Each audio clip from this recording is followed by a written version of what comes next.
Welcome to Bedtime, Sleepy Historian, the place where history whispers softly and the ancient world comes alive in calm, immersive storytelling. Tonight, we travel back over 5,000 years to the plains of Mesopotamia, exploring the rise of the first cities, the lives of kings, priests, and scribes, and the timeless legacy of the Sumerians. Here, history is more than facts. It's a journey through bustling markets, grand temples, monumental ziggurats, and the quiet lives of ordinary people, all told in a soothing, poetic style perfect for relaxation or bedtime. If you enjoy stepping into the past, drifting through the first cities, and discovering humanity's earliest stories, don't forget to thumbs up like this video if you enjoyed the journey. Speech balloon, comment below and share your favorite moment in Sumerian history.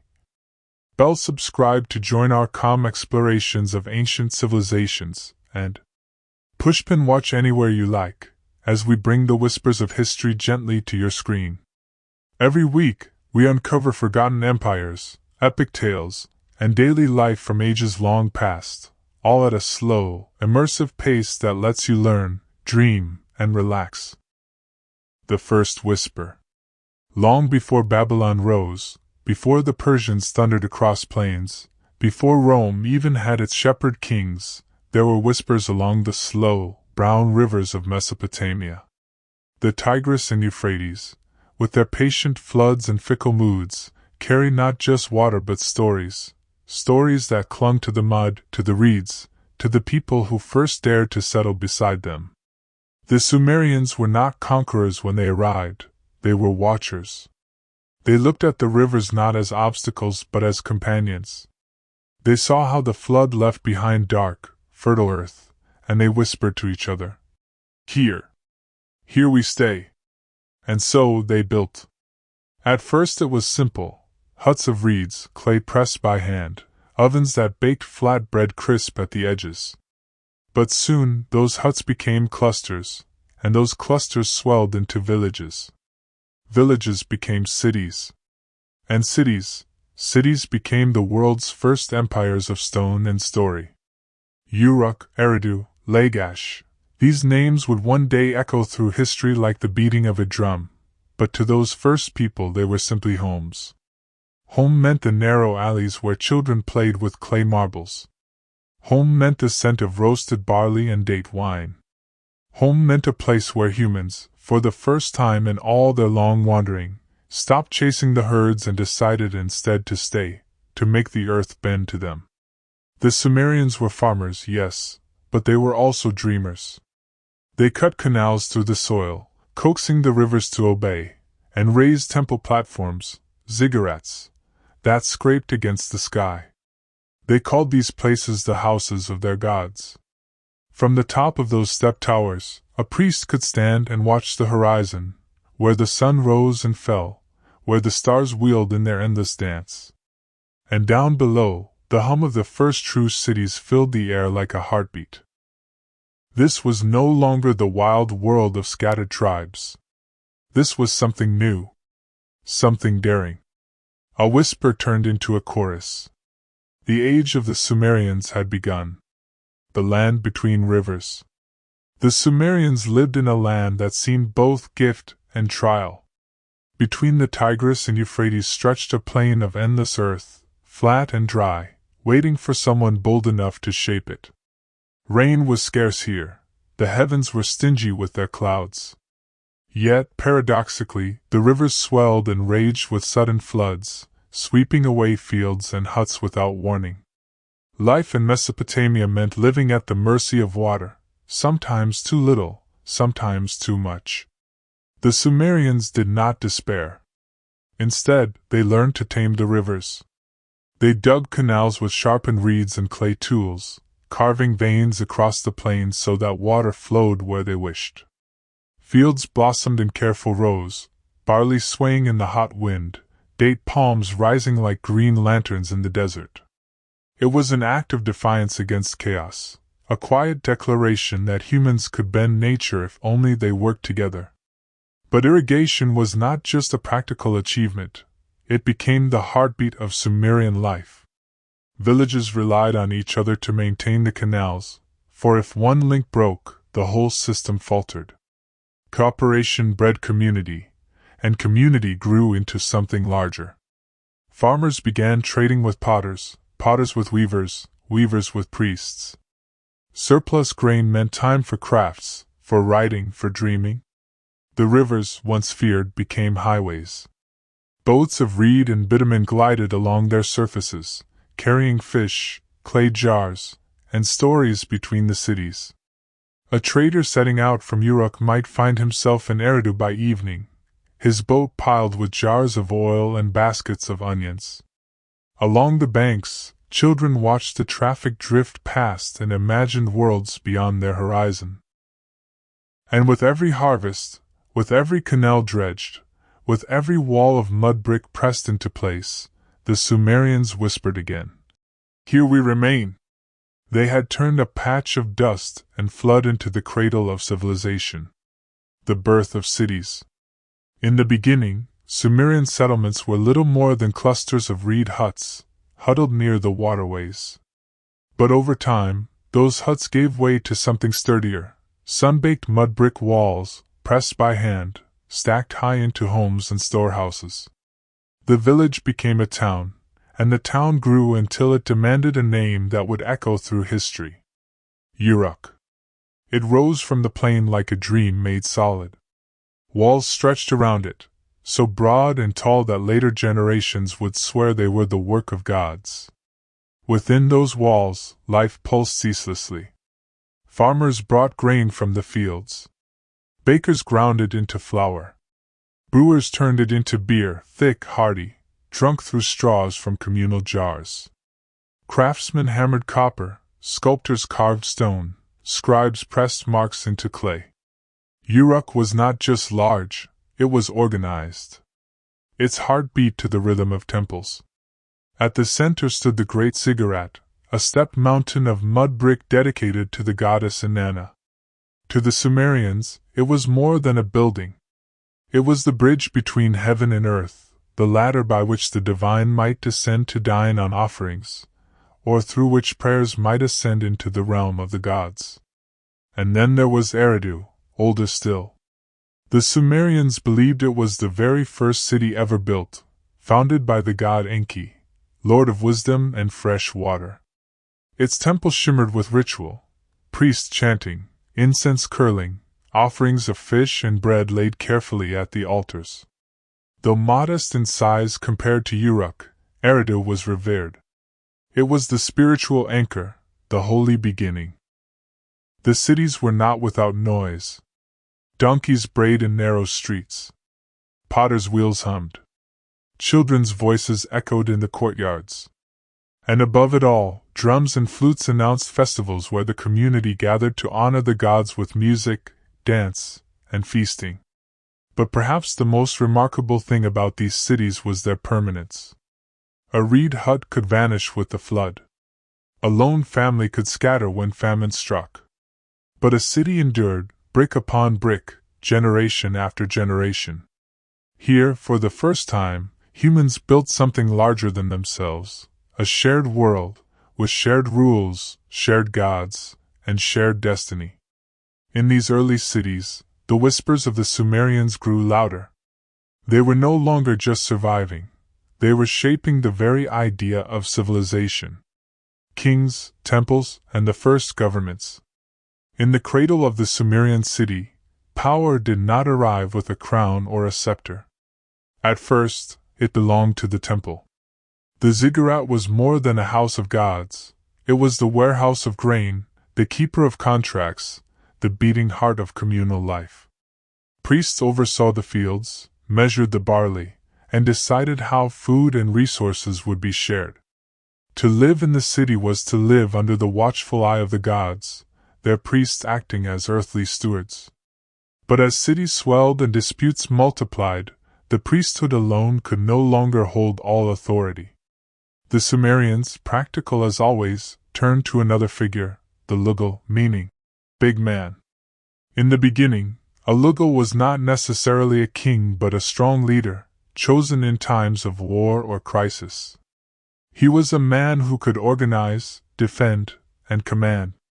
Yet, over time, the role of the Lugul deepened, hardened, and eventually transformed into kingship. The king stood beside the temple, not above it. His legitimacy flowed from the gods, and so his every action was draped in sacred symbolism. He built canals to irrigate fields, not merely as an engineer but as a divine protector of fertility. He waged war against rival cities, not as a conqueror but as an agent of the gods defending their chosen people. In art and inscription, he was shown praying, offering, kneeling, always reminding his subjects that his strength was not his own, but gifted from the heavens. Uruk had Gilgamesh, a king who would later be woven into legend, his exploits carved into epics that blurred history and myth. Lagash had Eonatum, remembered as one of the first rulers to carve victory on stone, the steel of the vultures. Kish, Eridu, all had their rulers, men whose names have survived the erosion of millennia because they represented the dawn of governance as we know it. Still, it was not all crowns and ceremonies. Kingship brought bureaucracy. Clay tablets stacked in temple archives record agreements, loans, and lists of offerings. Officials and scribes multiplied, each with a narrow duty, each ensuring that the city ran smoothly. For the first time, people lived under written laws, contracts, and decrees, an invisible net that bound them together. Life in these cities was not always easy. Rivalries flared. Armies clashed over water rights and fields. Temples and palaces competed for influence. Yet, within this web of conflict and cooperation, the Sumerians were inventing something astonishing: the idea that people could live under structured rule, with kings and laws, guided by gods but managed by human hands. It was fragile, but it worked, at least long enough to leave behind stories, tablets, and ruins that still whisper today. The invention of writing, cuneiform, and the clay tablet. If the Sumerians gave the world cities, they also gave it something even more enduring: writing. It began simply. A shepherd needed to record how many sheep he had sent to the temple. A merchant wished to mark how much grain he was owed. A priest needed a way to track offerings. So they pressed small shapes into lumps of wet clay, tokens, marks, lines. At first they drew pictures, symbols of the thing itself: a jar of oil, a goat, a bundle of reeds.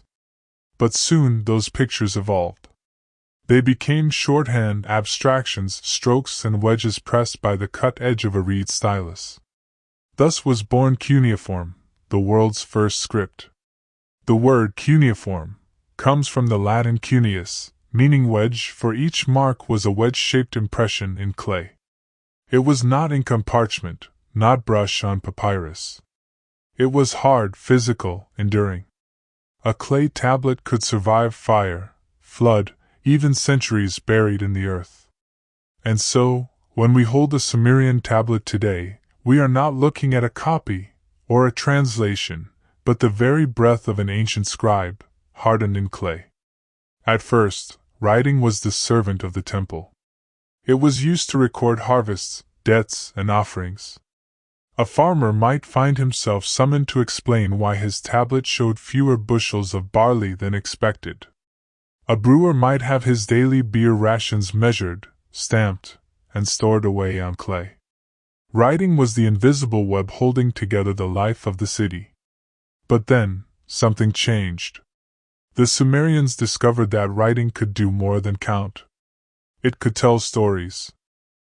In Uruk and beyond, scribes began pressing not just lists, but hymns to the gods, prayers, and eventually, myths. The great cycles of the heavens, the victories of kings, the sorrow of floods, all could be pressed into clay. Through cuneiform, memory leapt beyond the fragile limits of human breath. The voice of a scribe, speaking 4,000 years ago, can still be heard today if we know how to read his wedges. It was a revolution, subtle at first, but more powerful than any spear or wall. Writing allowed law to be fixed, promises to endure, and myths to spread across generations. It was the moment when history ceased to be only spoken in firelit rooms and became something that could outlive the storyteller himself. And so, on humble clay tablets, the Sumerians inscribed the foundations of civilization. A civilization that would speak not only in stone and mud brick, but in words that could cross centuries. Trade, travel, and the flow of goods in Sumer. A city cannot live on its own walls alone. For all their inventiveness, the Sumerians depended on the veins of trade that pulsed across the land and rivers, drawing lifeblood from afar into their streets. Sumer's soil, though fertile with irrigation, lacked many of the resources a growing civilization demanded. There was no stone to cut into monuments, no towering forests to turn into ships, and no rich veins of metal waiting beneath the earth. Yet the people of Uruk, Lagash, and Kish dreamed bigger than their landscape allowed. And so, they became traders. Down the wide spine of the Euphrates floated reed boats, heavy with barley. Up the Tigris, merchants lashed together timber rafts that creaked under the weight of copper ingots from Anatolia. To the east, caravans crossed the dusty plains of Elam, bringing lapis lazuli, blue as the evening sky, from faraway Afghanistan. From the Arabian Gulf came shells, pearls, and perhaps the first glimmers of distant trade with India. The docks of Ur bustled with the cries of sailors, the bleating of goats being loaded as offerings, the scent of dried fish, sesame oil, and beer. Clay tablets kept careful accounts. How many jars of dates went south? How many donkeys returned north with tin or textiles? Trade was not simply commerce. It was survival. Without wood, no temples could rise. Without copper, no tools could cut fields or shape statues of the gods. And yet, in the flow of goods came something less tangible but equally important: ideas. The Sumerians did not only trade barley for bronze, they traded stories, songs, and technologies. A merchant might bring home a foreign tune, a different style of pottery, a strange god's name whispered at an oasis campfire. Through the constant movement of people and goods, Sumer's cities became crossroads where cultures brushed against one another, where the local and the foreign mingled. The roads of Sumer were not paved with stone, but with rivers, reed boats, and caravans of stubborn donkeys. And as the Mesopotamian sun blazed down, one could watch a procession of goods winding toward the horizon. Woolen textiles from the Sumerian looms, traded for metals that shone with the promise of weapons and plows. Trade, more than armies, held the early cities together. It was the quiet glue of civilization, turning shortages into opportunity, and weaving the Sumerians into the wider tapestry of the ancient world. Temples, priests, and the ziggurats of the gods. If you walked into a Sumerian city at dawn, the first thing you would see would not be houses, or workshops, or bustling streets. It would be the ziggurat, rising like a man-made mountain above the flat plains. Where the land gave no hills, the Sumerians built their own. Step by step, layer by layer, they raised platforms of mud brick until the structure loomed over every dwelling, a stairway between earth and sky. Each ziggurat was crowned with a temple, the dwelling place of the city's patron god or goddess. To the Sumerians, the city was not theirs, it belonged to the deity, and the people were merely caretakers of divine property. Uruk was Inanna's city, devoted to the goddess of love and war. Nippur belonged to Enlil, lord of the winds. To walk the streets was to tread on holy ground, and to live there was to live under the god's watchful gaze. The priests were the ones who ensured this relationship between mortal and divine stayed balanced. They were not only religious figures but also administrators, accountants, and sometimes rulers.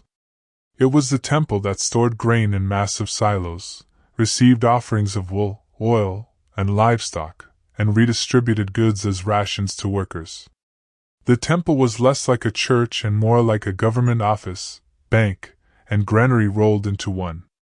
Ceremonies filled the calendar, offerings of bread, beer, and incense at dawn, processions through the streets on festival days, the recitation of hymns written on clay tablets and sung in trembling tones.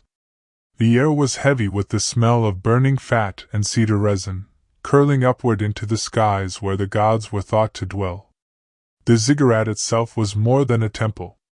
It was a statement. Here, in this flat land of reeds and rivers, humans could touch heaven by building layer upon layer of baked clay. Its steps were climbed not by ordinary folk but by priests, bearing offerings or seeking omens in the stars. Some believed the gods themselves descended the terraces, accepting what was laid before them. At night, when the fires on the ziggurat's summit burned bright, the entire city glowed with its light. Farmers in the fields, sailors on the river, shepherds watching their flocks, they could all look back and see the sacred mountain shining against the darkness. It was both a beacon and a reminder. The gods were near, and their favor or wrath determined the fate of every harvest, every flood, every breath. The Sumerians may have invented cities, writing, and law, but at the heart of it all pulsed this truth: the city was divine before it was human. And its towering temples were bridges between mud-brick streets and the endless sky. Kingship and the First Dynasties. At first, the Sumerian city was ruled by its gods, and their priests spoke on their behalf. But as the centuries passed, something shifted. Cities grew larger, rivalries flared, and wars became too frequent and complex for priests alone to manage. Out of this turmoil arose a new figure, the Lugal, literally, big man, the king. Kingship was not thought of as human ambition but as a divine gift bestowed by the gods themselves. Ancient texts describe how kingship descended from heaven, first given to Eridu, then passed on to Uruk, Kish, Uar, and other cities in turn. To the Sumerians, no city ruled forever.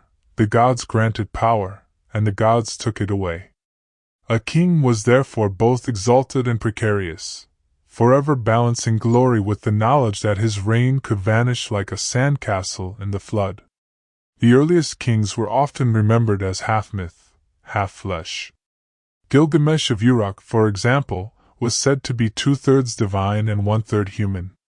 His tales, of slaying monsters, seeking immortality, and grieving the death of his friend Enkidu, were etched on clay tablets that traveled across Mesopotamia for centuries. Whether or not every detail was true, his story spoke to the very heart of Sumerian kingship, strength, courage, and the struggle to outlast death itself. Unlike priests, kings wielded power with swords, chariots, and walls. They organized armies, expanded canals, and commissioned the building of great temples to please the gods. Their names were stamped on bricks, carved into stelae, and remembered in long lists of rulers that spanned hundreds of years. One king might claim victory in battle, another might dig a canal that made fields bloom, and another might order statues to be placed in temples so that his likeness prayed eternally, even after death. But kings were never absolute. Their legitimacy depended on the gods, and the gods spoke through omens, priests, and oracles. A single bad harvest, a flood that swallowed a city's walls, or a comet streaking across the sky could be read as a sign that the king had lost divine favor. And in Sumer, once that trust was broken, rebellion was never far behind. The rise of kingship also transformed the map of Mesopotamia. Cities were no longer just neighbors trading barley and wool. They became rivals for supremacy, each with ambitions of ruling not just themselves but the whole land between the rivers. Kish claimed to be the first among equals, Uruk boasted of its divine lineage, Uar expanded with its ports, and Lagash raised armies to carve out dominion. The age of kings was also the age of conflict, and the seeds of empire were sown in the dust of Sumer's city-states. For the first time in human history, power had a human face. The Sumerians bowed not only to their gods but to men of flesh and blood, who wore crowns, led armies, and left their names behind in the clay that endures to this day. Daily life in the world's first cities. For all the grandeur of kings and temples, most Sumerians lived lives that were simple, rhythmic, and deeply tied to the land. Their days unfolded with the sun, the river, and the steady toll of tasks that kept the city alive. At dawn, the city stirred with sound. Farmers left the gates, leading oxen and donkeys along paths worn into the soil. Their fields stretched out in careful grids, watered by canals that glimmered under the sky. With wooden plows tipped with bronze, they carved furrows into the mud. Barley was the lifeblood of the Sumerian diet. It could be eaten as bread boiled into porridge, or, most beloved of all, brewed into beer. Within the city walls, craftworkers raised shutters and set about their trades. Potters spun clay on wheels, shaping bowls and jars destined for kitchens and temples. Metalworkers hammered copper into tools and ornaments. Weavers sat before looms, their fingers flying as they transformed flax and wool into garments. Each craft had its quarter, and together they formed the hum of industry, echoing down narrow alleys. The houses of common folk were modest but sturdy, built of sun-dried bricks. They clustered along winding streets, their flat roofs used for sleeping on hot nights or drying figs in the sun. Inside, a hearth smoked gently, and clay lamps burned oil to chase away the dark. Meals were simple: bread, onions, beans, dates, and beer. Meat was rare for most, reserved for feasts or sacrifices. Markets were the heartbeat of daily life. Merchants set out baskets brimming with dates, jars of oil, bundles of reeds, and even exotic goods from afar: lapis lazuli from distant Afghanistan, copper from Oman, cedar from Lebanon. Buyers haggled, scribes recorded transactions on clay tablets, and the noise of trade filled the air. For a Sumerian, the market was more than commerce. It was where gossip spread, alliances formed, and the pulse of the city could be felt. Children darted through the streets, chasing each other or playing with little clay toys, carts, animals, and balls. Some were sent to the atop, the tablet house, where they learned cuneiform from stern teachers who made them copy signs until their hands cramped. Others helped their families, learning trades and duties that would pass down through generations. Women managed households, brewed beer, and wove cloth, but they were also landowners, priestesses, and merchants in their own right. In temple records, we find women lending silver, trading in grain, and overseeing estates. The Sumerian world, though patriarchal, still allowed women places of power and influence. Religion, however, was never far away. Every family offered prayers at household shrines, pouring out oil or wine to honor their personal gods. Every neighborhood had its smaller temples, and festivals brought everyone together in grand processions of music, dance, and offerings. In the quiet of night, the city dimmed, but it never fully slept. Guards patrolled the gates, oil lamps flickered in temples, and somewhere a scribe was still pressing his stylus into wet clay, recording debts or dreams. For all their distance from us, the Sumerians' lives were woven with the same threads as ours: food, family, work, laughter, faith, and worry. Their world may have been bounded by canals and clay walls, but their concerns were strikingly familiar: writing and the invention of cuneiform. Among the most enduring gifts of the Sumerians was something deceptively small: the wedge-shaped marks pressed into soft clay. It was here, in these early cities, that humanity first took thought and bound it into symbols, writing, known as cuneiform. At first, it was simple bookkeeping. Farmers brought sacks of barley to the temple storehouse, and priests needed records of what went in and what went out. Merchants traded copper for wool, and someone had to track the exchange. So they began with tokens, little clay shapes, each standing for a measure of grain, a goat, or a jar of oil. Over time, instead of carrying tokens, scribes pressed their symbols into flat clay tablets. A pointed reed, cut from the marsh, became the first stylus. The marks were not pictures of things, but strokes angled and arranged into meaning. A cluster of wedges might stand for barley, another for silver, another for a person's name. Soon, this grew beyond lists of goods into the world of laws, contracts, hymns, and stories. To be a scribe was no small achievement. Training began young in the atop, the tablet house, where children copied rows of signs until their wrists ached. Teachers, stern and uncompromising, corrected every line. There are surviving tablets where a weary student complains, "The teacher has beaten me. My hand is tired." Yet to endure this was to enter a privileged class. Scribes were the keepers of knowledge, mediators between memory and eternity. With writing, the voices of Sumerians leap across thousands of years.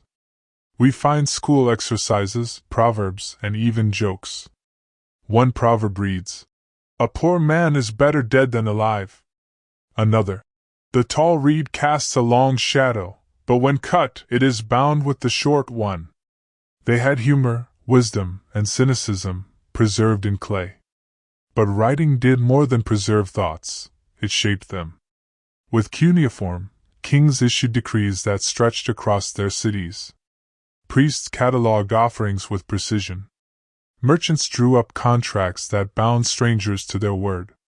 Laws were inscribed, debts recorded, and poems composed. The human voice, once limited to breath and memory, found permanence in earth. And then there was literature. Among the earliest texts are hymns to gods and rulers, written not only for record but for beauty. Later came epics, tales of heroes, floods, and quests for immortality.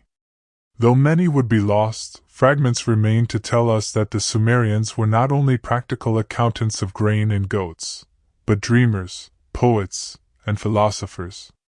Imagine, for a moment, a scribe pressing his reed into the clay, line after line, knowing that when the tablet dried, his words might outlast him.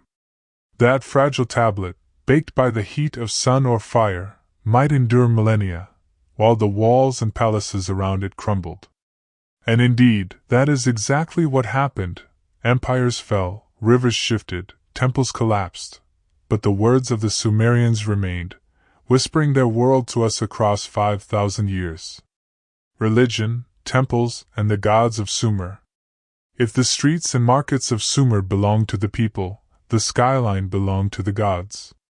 Every city, no matter its size, was crowned with a temple, a ziggurat, a towering step pyramid rising above the plain like a mountain built of sun-baked brick. To climb its stairs was to ascend toward heaven, to approach the dwelling of the divine. For the Sumerians, the gods were not distant abstractions. They were as real as the Tigris and flood or the sun scorching the fields. Every force of nature, every stroke of fortune, had its master. And the sky god watched from above. Enlil, lord of the wind, commanded storms and kings alike. Enki, god of wisdom and water, whispered secrets from the depths of the rivers. And Inanna, goddess of love and war, stirred passion and fury in equal measure. Each city had its patron deity, and the temple was that god's house. But unlike our houses, these were not places for congregational worship. Ordinary Sumerians rarely entered the inner sanctum. That was the domain of priests, who tended to the god as though to a royal guest. They bathed the statue, clothed it, anointed it with oils, and placed food before it daily: bread, beer, meat, fruits, all laid on tables of stone. For the god, this was sustenance; for the priests, it was ritual. Religion was not only spiritual, but practical. The temple controlled vast estates, fields, flocks, and workshops. Offerings from farmers and merchants flowed in, and in return the temple redistributed goods, employed workers, and gave alms. In many ways, the temple was the beating economic heart of the city, as much warehouse as sanctuary. And yet, belief was never absent. The Sumerians lived in awe of their gods, but also in fear. The gods could bless a harvest or destroy it, grant victory or bring plague. Floodwaters could come as mercy or punishment. To live in Sumer was to live in a world watched over by powers both generous and capricious. Rituals marked every season: planting, harvest, the new year. Priests read omens in the stars, in the livers of sacrificed animals, in the patterns of oil poured on water. Every sign was a message from the divine world, and the Sumerians listened carefully, for to ignore such whispers was to invite disaster. Yet there was also beauty in this devotion. Hymns to Inanna are some of the earliest known love poetry. Prayers to Enki read like songs of gratitude. The temples were not only centers of fear, but of comfort, where the people could imagine their lives woven into the will of beings far greater than themselves. And towering over it all, the ziggurat, brick laid upon brick, each one inscribed with the king's name, each one a prayer in itself. From its summit, the city spread out in every direction, canals shining in the sun, fields rippling with grain, walls gleaming with plaster. Below, the people labored. Above, the gods reigned. To be Sumerian was to live between earth and sky, between clay and divinity. Their world was fragile, yet they anchored it in the certainty of ritual, the rhythm of offerings, and the hope that the gods, if kept pleased, might grant them another day beneath the Mesopotamian sun. Daily life, farmers, craftsmen, and merchants. While the temples and ziggurats towered in stone and clay, the heart of Sumer beat most strongly in the lives of ordinary people. Farmers bent over fields, craftsmen hunched at their benches, merchants calling out in crowded markets. Their labors, more than royal decrees or priestly prayers, kept the cities alive. The farmer was the backbone of Sumer. His life was dictated by the rivers, for the land was both a blessing and a curse. The soil, once tamed by canals, was rich beyond compare. Barley, wheat, dates, flax, all thrived when the water was managed well. But the floods came as they pleased, often too much or too little. So farmers dug canals, raised dikes, and carried baskets of mud upon their backs to reinforce the levees. A farmer's day began before sunrise. He drove oxen yoked to wooden plows, their hooves squelching in damp earth. His wife and children joined the work, sowing seeds, weeding, or collecting reeds from the marshes. Tools were simple, flint sickles, wooden hoes, but effective. Harvest time brought both joy and urgency. Bundles of barley stacked high, grain threshed and winnowed, stored against the lean months. Beyond the fields, the craftsman gave Sumer its texture. The potter spun his wheel, shaping clay into jars, bowls, and vessels to hold beer and oil. The weaver worked looms, drawing out patterns in wool and flax. Metalworkers hammered copper into tools and ornaments, while lapidaries polished carnelian and lapis lazuli into beads of shimmering color. Every object was both practical and beautiful, made to last yet carrying the mark of human hands. The merchant was the bridge between worlds. With donkeys loaded high, he trudged across deserts and along river paths, bringing goods from distant lands, timber from Lebanon, tin from the Zagros, stones from far-off mountains. In return, he carried away Sumer's own treasures, grain, wool, textiles, and finely crafted goods. Markets bustled with their exchanges. Stalls brimmed with jars of honey, baskets of dates, clay figurines, fish fresh from the river. Voices rose in bargaining, laughter, argument. Yet daily life was not only work. Families gathered in courtyards shaded by reed mats. Meals were simple: bread, beer, onions, dates. Children played with clay toys, little wagons with wheels, carved animals. Men gathered to drink beer through long straws from a shared jar, while women sang lullabies that have been preserved, remarkably, on clay tablets. The rhythms of labor and leisure were deeply tied to the cycles of the rivers and the gods. Every harvest, every loom, every pot carried a prayer within it, that the gods might bless the work, that floods would not destroy the canals, that the market would bring fair exchange. To live in Sumer was to live with one foot in toil, and the other in hope. The farmer's grain, the craftsman's bowl, the merchant's caravan, all threads woven into the fabric of the city. Without them, the temples would crumble, and the king's decrees would fall silent. It was in these modest homes, workshops, and markets that the hum of Sumer truly resided, a chorus of daily life, fragile and enduring, ordinary and yet the foundation of the world's first cities. Invention and writing, the birth of cuneiform. The story of Sumer would have slipped away like river silt had it not been for one of humanity's most profound inventions, writing. Before the Sumerians, words lived only in breath and memory. With them, words took shape in clay, and memory became stone. It began not as poetry or epic, but as accounting. Grain and goats. These were the first things humans felt compelled to record. Merchants and temple administrators needed to track barley harvests, measure beer rations, count sheep owed to the gods. To do this, they pressed marks into damp clay tablets, using the end of a reed stylus.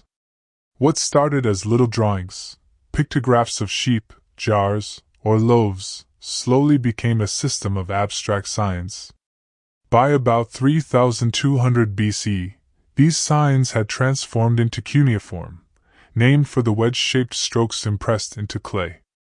The stylus cut neat, angular impressions, more efficient than rounded sketches. What once was an image of a sheep became a cluster of wedges, understood not by sight but by learning. With time, the marks came to represent not only objects but also sounds and syllables. A tool for numbers became a tool for thought. Writing changed everything. The scribe emerged as a new kind of worker, half craftsman, half priest. He sat cross-legged with a tablet on his knees, pressing symbols with practiced ease. His training was harsh, endless copying of signs, repetition until his hand obeyed the stylus without error. Clay tablets filled with school exercises survive today, some with doodles and complaints scrawled in the margins. The teacher is harsh, one student wrote. Even the world's first writers grumbled about homework. But through their diligence, the Sumerians gave us the earliest recorded laws, contracts, hymns, and stories. Tablets tell us of beer rations handed to workers, lists of temple offerings, and decrees from kings. They also preserve prayers whispered to Inanna, myths of creation, and tales of heroes. The written word expanded Sumer's memory beyond any single life. A city's wisdom could outlast its builders, carried into centuries yet unseen. Invention and writing, the birth of cuneiform. If temples and canals were the bones of Sumer, then writing was its memory. Without it, the achievements of the world's first cities might have drifted away like footprints in wet clay, washed clean by the river. But instead, the Sumerians found a way to press their thoughts into permanence. At first, it was practical. Farmers needed to know how much grain had been stored in a temple granary. Merchants wanted a record of how many jars of oil were traded for how many sheep. Priests sought a way to keep track of offerings to the gods, dates, beer, bread, and livestock. Memory was not enough. Something more lasting was required. The earliest solution was simple clay tokens, small, shaped pieces that stood for goods, a cone for a measure of barley, a disc for a sheep, a sphere for oil. These tokens, stored in clay envelopes, kept tally. But soon, the Sumerians realized they could press the shapes onto wet clay tablets instead of storing the tokens themselves. The marks became signs, the signs became a system. Thus was born cuneiform. Wedge-shaped writing, made by pressing the angled tip of a reed stylus into soft clay. At first, the marks were pictures, a fish for fish, a jar for oil. Over centuries, they grew more abstract, turning into symbols and syllables, able to capture not only objects but sounds, names, prayers, even stories. Imagine a scribe seated on a low bench in a temple courtyard. Beside him lay a stack of fresh tablets, still moist from the river bank. He held his reed stylus with steady hands, cutting small wedge marks into the surface. Each stroke was deliberate, rhythmic, almost meditative. Around him, the city hummed with noise, oxen bellowing, merchants haggling, but on the clay, order was born. To become a scribe was no small matter. It required years of training at the atop, the tablet house, where young boys practiced sign after sign until their hands ached. Their teachers beat them for sloppy work, and yet those who persevered emerged as keepers of knowledge. A scribe could calculate rations for a labor force, draft a contract for a merchant, copy hymns for a priest, or record the words of a king. Cuneiform was not only practical, it was also poetic. On clay, Sumerians composed hymns to Inanna, goddess of love and war. They inscribed tales of Gilgamesh, the mighty king of Uruk, who sought eternal life. They wrote lullabies for children, proverbs for the wise, and complaints from merchants, like the world's first recorded customer service dispute. The miracle was not just that they invented writing, it was that they used it to dream aloud, to argue, to laugh, to sing. The clay preserved not only their numbers and contracts but also their very voices, echoing across 5,000 years. And so, Sumer gave humanity a gift that endures to this day, the ability to leave words behind, to carry thoughts into the future. Cuneiform began as marks in clay, but it became the seed of history itself. Law and order, the earliest codes of justice. As cities grew, so too did the troubles within their walls. For every canal dug and temple raised, there were disputes waiting to boil over, merchants arguing over weights, neighbors feuding over boundaries, and families torn by inheritance quarrels. In a place where thousands now lived shoulder to shoulder, harmony could not rest on memory, tradition, or the goodwill of elders alone. The Sumerians understood, order needed rules. The earliest laws were not carved in stone but spoken aloud.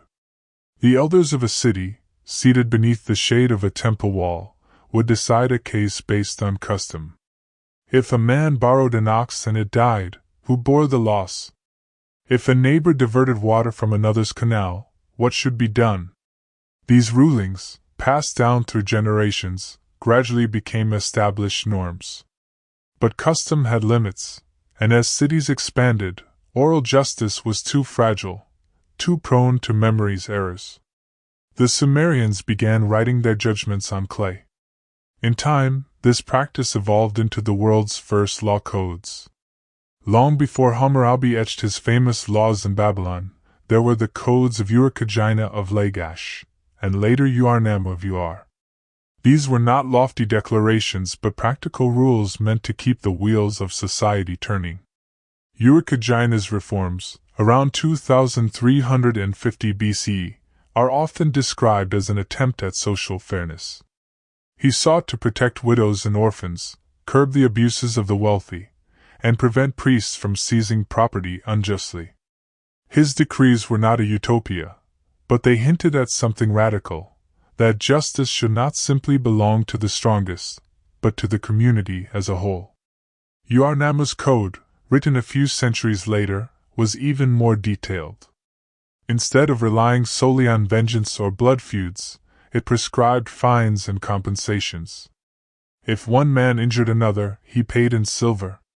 If a builder's wall collapsed and caused harm, he bore responsibility. These laws reveal a society trying to temper chaos with reason, to replace endless cycles of retaliation with measured restitution. Picture a clay tablet inscribed with these laws, placed in a temple archive. A farmer might never read it himself. Literacy was rare, but he knew the code existed, overseen by scribes and priests, a guarantee that disputes would be judged not only by power but by precedent.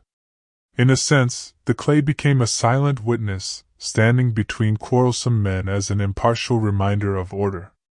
And though harsh by modern standards, these early codes laid the groundwork for something enduring. They tethered justice to writing, fixing it into permanence rather than leaving it to shifting memory. For the first time, the rules of life in a city were not whispers but inscriptions, meant to outlast the fleeting span of human lives. The world's first cities demanded this balance, cooperation enforced not by kinship or blood alone, but by law. It was yet another Sumerian gift, shaping how every civilization after them would imagine fairness, responsibility, and the fragile dance of living together in great numbers. Kings and power, the rule of the Lugul. In the earliest days of Sumerian cities, power was shared. Priests guarded the temples, elders guided disputes, and strong men led warriors into battle when danger pressed at the gates. Leadership was fluid, more a mantle worn for a season than a permanent throne. But cities grew, and with them came armies, wealth, and rivalries. Slowly, the figure of the Lugul, literally big man or great one, emerged. At first, a Lugul might have been nothing more than a war leader, chosen when neighboring cities threatened invasion. But victory had a way of rewriting tradition. The man who saved his city from conquest was not so easily returned to the quiet life of farming or herding. Instead, he lingered, keeping authority in his hands first by respect, then by custom, and finally by law. The Lugul became the first kings of Sumer, their power extending beyond the battlefield. They claimed the right to oversee irrigation, levy taxes, and dispense justice. Their word could settle disputes, command armies, or direct laborers to raise walls and temples.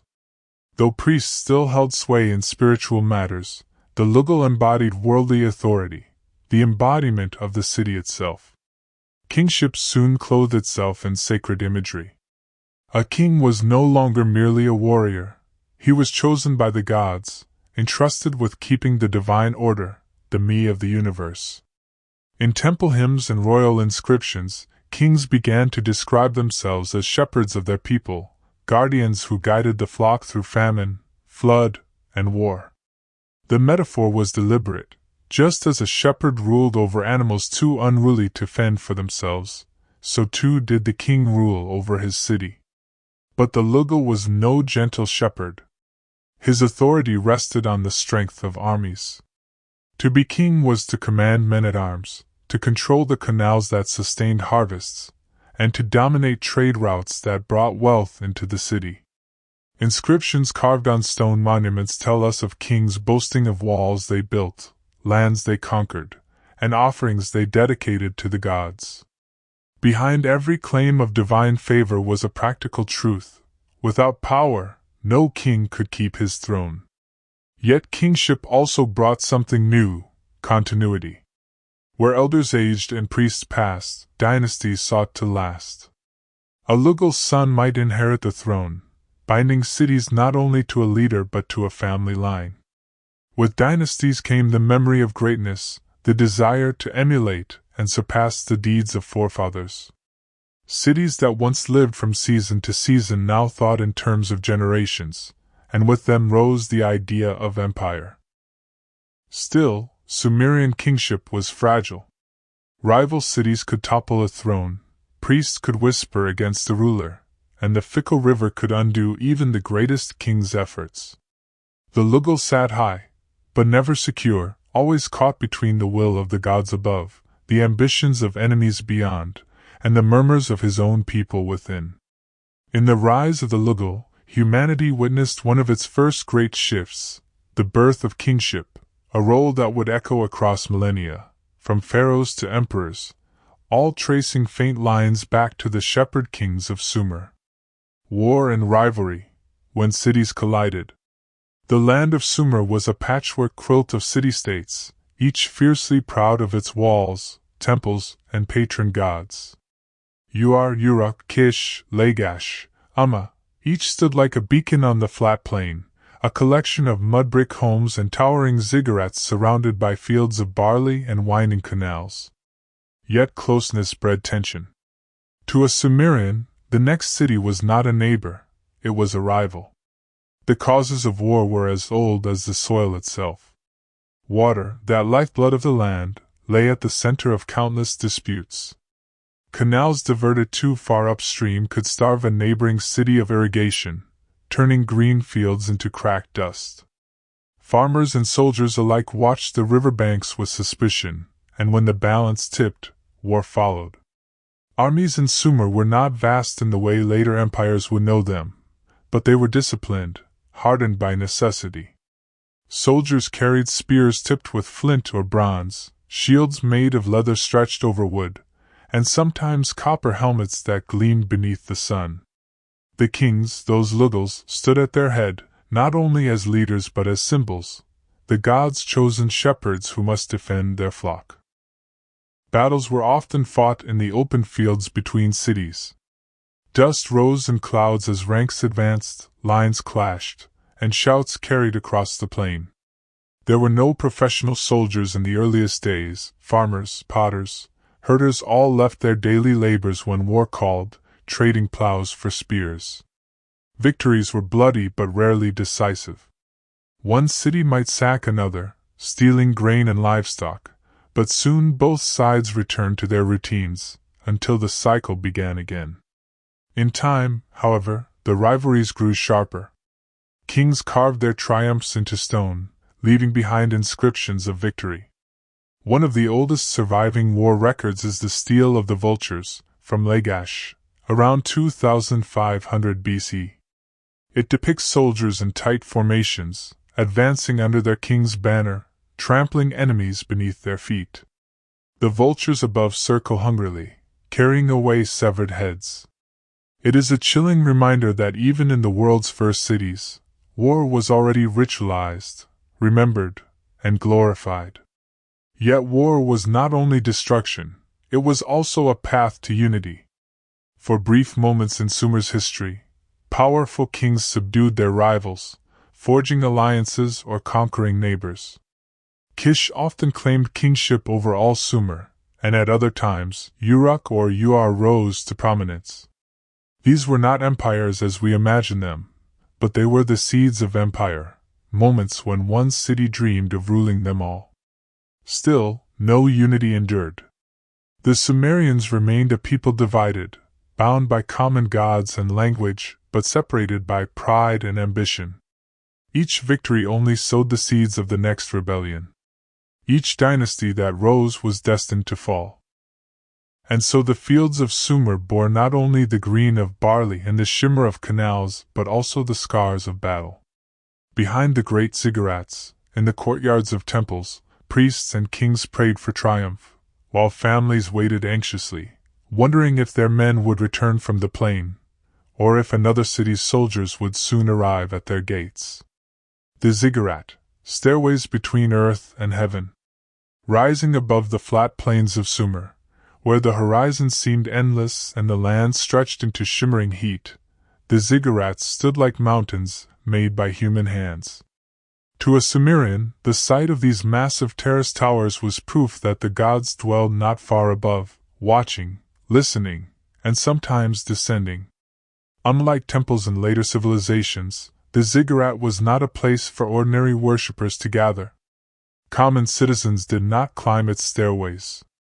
The ziggurat was for the gods and those who spoke to them, the priests and priestesses. It was less a house of prayer than a bridge, a ladder of baked clay and brick reaching skyward. Each level rose in receding steps, often painted in colors, whitewashed for purity, deep blue to mirror the heavens, or glazed with shining tiles. At the summit sat a shrine, believed to be the divine guest house where a god might rest when visiting Earth. In Ur, the ziggurat dedicated to Nana, the moon god, towered over the city. Its three great tiers rose nearly 100 feet high, a staggering feat of engineering when one remembers that every single brick was shaped by hand, dried in the sun or fired in kilns. Workers by the thousands labored season after season, carrying mud, straw, and clay, stacking, stamping, and sealing. To the people below, it must have seemed eternal, a mountain built where no mountain should be.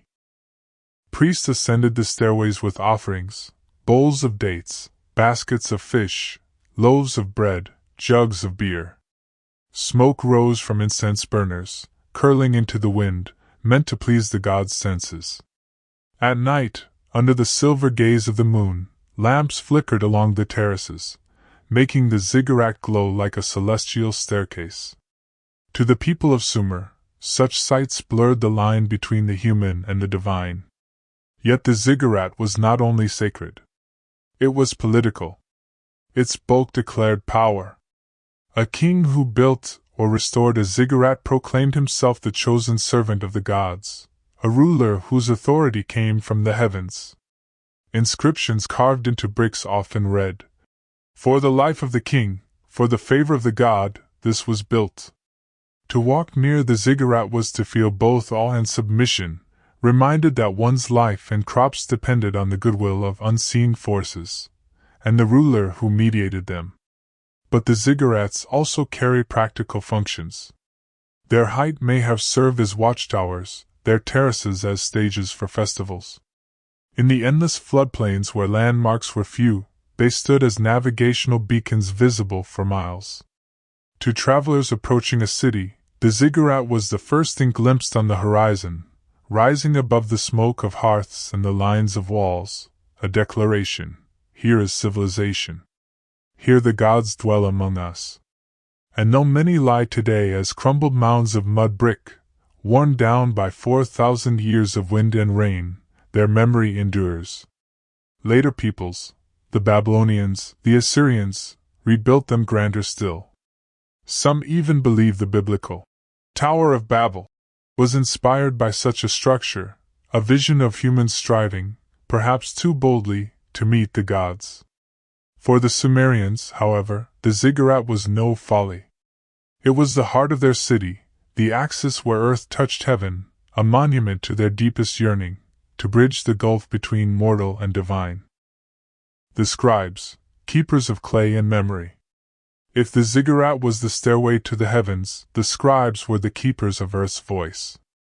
Without them, the Sumerian stories, laws, trade, and prayers would have vanished like footprints in the river mud. With them, memory gained permanence. To be a scribe in Sumer was to belong to a rare and privileged class. Most people lived and died without ever holding a stylus. Yet in the cool rooms of scribal schools, idubas, houses of tablets, young boys, often from wealthy or priestly families, bent over clay.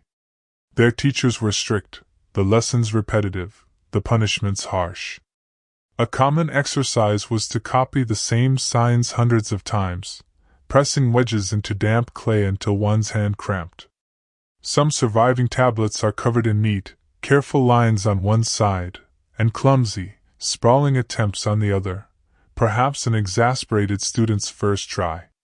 Their instrument was simple, a reed stylus, cut to a sharp point or angled wedge. Their medium, tablets of clay, plentiful in the river valleys. While papyrus belonged to Egypt and parchment would come later to Greece and Rome, the Sumerians wrote on what they had beneath their feet.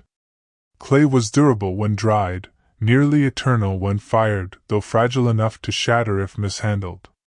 To hold a cuneiform tablet today is to cradle a fragment of breath, pressed into permanence by someone's hand 4,000 years ago. Scribes were more than record keepers. They were architects of order. They tallied grain for temples, logged sheep for trade, measured fields, recorded treaties, wrote contracts for marriages, and even noted complaints. One tablet reads much like an angry letter, a man scolding a merchant for delivering poor-quality copper. In these scratches of reed on clay, we glimpse not only kings and gods but also the grumbles of daily life. Yet the scribes were also guardians of myth and wisdom. They copied hymns to Inanna, epics of Gilgamesh, proverbs, incantations, and stories meant to outlive the teller.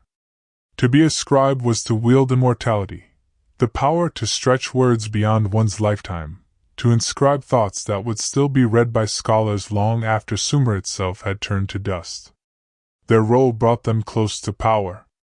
Kings relied on scribes to legitimize rule, to etch their deeds onto foundation stones, or to compose prayers declaring divine favor. Priests used them to preserve rituals, ensuring that offerings to the gods never strayed from tradition. Merchants, too, sought their skills, for without a scribe, a trade agreement was as fleeting as smoke. Still, it was not an easy life. Training took years. Mistakes could ruin reputations.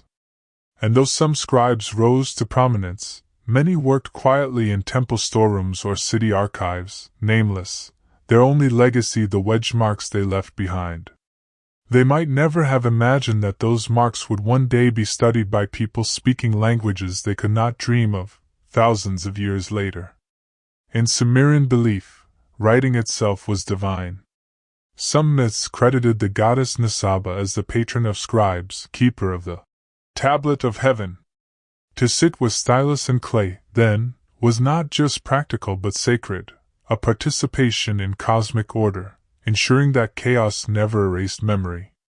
And so, in the bustling markets, in the echoing temples, in the royal courts, the scribes were always present. Quiet, deliberate, bending over clay. Every wedge they pressed into the soft earth was another stone laid in the foundation of human history. Festivals and feasting, when the city came alive. Even in a world ruled by labor, law, and devotion, the Sumerians knew moments of abandon. Life in the first cities was punctuated by festivals, times when the rhythm of work was replaced by music, dance, and ritual, and the gods were celebrated in grand procession.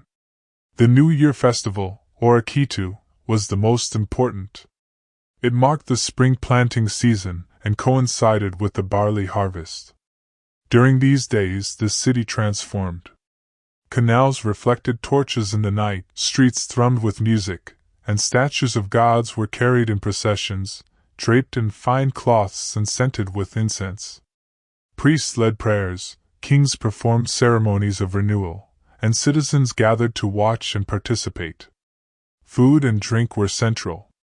Tables overflowed with bread, roasted meats, fish, dates, and beer, Sumer's staple beverage, rich, fermented, and slightly sweet. Beer was poured into communal jars, and people drank through long straws, sharing laughter, stories, and songs. Drums, lyres, and pipes set the tempo, while dancers in colorful garments leaped and spun, their movements echoing ancient myths of creation and divine triumph. Children joined the festivities, playing with toys shaped like animals or miniature carts, while women sang hymns and lullabies that mingled with the jubilant noise of the crowd. It was not only entertainment, it was a way of reinforcing the city's social fabric. Through shared celebration, the people reaffirmed their ties, to each other, to the rulers, and to the gods who governed the cycles of life. Some festivals were somber, tied to the moods of the divine. When Inanna's myths were reenacted, her descent to the underworld brought rituals of mourning, reflection, and renewal. In these performances, citizens confronted the fragility of life, the inevitability of death, and the hope of resurrection. Festivals and feasting, when the city came alive. Even in a world ruled by labor, law, and devotion, the Sumerians knew moments of abandon. Life in the first cities was punctuated by festivals, times when the rhythm of work was replaced by music, dance, and ritual, and the gods were celebrated in grand procession. The New Year festival, or Akitu, was the most important. It marked the spring planting season and coincided with the barley harvest. During these days the city transformed. Canals reflected torches in the night, streets thrummed with music, and statues of gods were carried in processions, draped in fine cloths and scented with incense. Priests led prayers, kings performed ceremonies of renewal, and citizens gathered to watch and participate. Food and drink were central. Tables overflowed with bread, roasted meats, fish, dates, and beer, Sumer's staple beverage, rich, fermented, and slightly sweet. Beer was poured into communal jars, and people drank through long straws, sharing laughter, stories, and songs. Drums, lyres, and pipes set the tempo, while dancers in colorful garments leaped and spun, their movements echoing ancient myths of creation and divine triumph. Children joined the festivities, playing with toys shaped like animals or miniature carts, while women sang hymns and lullabies that mingled with the jubilant noise of the crowd. It was not only entertainment, it was a way of reinforcing the city's social fabric. Through shared celebration, the people reaffirmed their ties to each other, to the rulers, and to the gods who governed the cycles of life. Some festivals were somber, tied to the moods of the divine. When Inanna's myths were reenacted, her descent to the underworld brought rituals of mourning, reflection, and renewal. In these performances, citizens confronted the fragility of life, the inevitability of death, and the hope of resurrection. They gave writing, the miracle of cuneiform pressed into clay. Through it, humans first recorded laws, contracts, prayers, and stories. Through writing, memory became permanent. The Epic of Gilgamesh, hymns to gods, and mundane transactions alike traveled across time, whispering the lives and dreams of a civilization that vanished millennia ago. The scribes' wedges are the first echoes of our own desire to be remembered. Sumerians pioneered law and governance, shaping the idea that society requires rules, not only enforced by might but documented and shared. Yarnamu's code, Uruk reforms, the decrees of kings, they were experiments in fairness, foreshadowing every legal system that followed. The principle was simple yet revolutionary. Civilization survives when agreements are recorded, responsibilities assigned, and justice made tangible. Temples and ziggurats embodied humanity's longing to bridge the human and the divine. The Sumerians taught that devotion could coexist with practicality, that a building could be both a home for gods and a beacon of power, a public monument that inspired awe, reminded of accountability, and united communities under shared belief. Even their festivals, music, and celebrations shaped culture. They showed that civilization is not only about survival and labor but about joy, ritual, and memory. Through feasts and music, Sumerians affirmed their humanity, intertwining the divine, the political, and the social in ways still visible in our holidays and public celebrations. War and rivalry, the rise of kings, and the tireless work of farmers, merchants, and craftsmen revealed a paradox that defines all cities. Strength requires both cooperation and competition. Without both, civilization falters. Sumer's lessons were clear. To live together, humans must balance ambition with law, labor with celebration, devotion with pragmatism. And though the cities fell, conquered by Akkadians, Babylonians, and others, the seeds sown in Sumer germinated across the ancient world. Mathematics, astronomy, irrigation, written law, literature, and urban organization all trace roots to these first city-states. The plains of southern Mesopotamia, once alive with oxen, scribes, and songs, continue to speak through the foundations they left behind. To study Sumer is to see the dawn of civilization itself. It is to witness humanity learning, for the first time, how to live together in permanence, how to record its triumphs and failures, and how to build not only walls and canals, but culture, memory, and hope. The whispers of the Sumerians remain, soft yet unyielding, inviting us to listen, to learn, and to remember. And in the quiet hours, when the world slows and the stars gaze down as they once did on and Uruk, one can almost hear the voices of Sumer, traders haggling, children laughing, priests chanting, kings proclaiming, and scribes pressing clay. They are the first echoes of civilization, timeless, resonant, eternal.